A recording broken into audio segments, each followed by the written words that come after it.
কোচবিহারে কর্মসূচিতে যোগ দিতে এসেছিলেন রাজ্যের বিরোধী দলনেতা শুভেন্দু অধিকারী, কিন্তু সেখানেই ঘটে গেল এক রাজনৈতিক উত্তেজনার নির্বিশেষ। তার কনভয় ঘিরে তৃণমূল সমর্থকদের বিক্ষোভ, কালো পতাকা প্রদর্শন এবং জয় বাংলা স্লোগান উত্তাল হয়ে ওঠে পরিবেশ। শুভেন্দু অধিকারীর অভিযোগ, পরিকল্পিতভাবে তার উপর হামলার ছক কষেছিল তৃণমূল। সরাসরি আঙুল তুলেছেন অভিষেক বন্দ্যোপাধ্যায়ের দিকেও। का पास एक डिप्यूटेशन का कार्यक्रम था, कोर्ट इजाजत दिया था। आने का टाइम भोक्साडांगा में एक हादसा हुआ।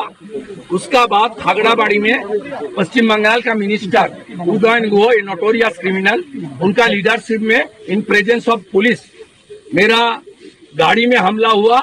सीआईएसएफ का निश्चित प्रामाणिक जी का बुलेट प्रूफ कार में था। उस गाड़ी को पूरा खत्म कर दिया। हमने के लिए ये हमला हुआ।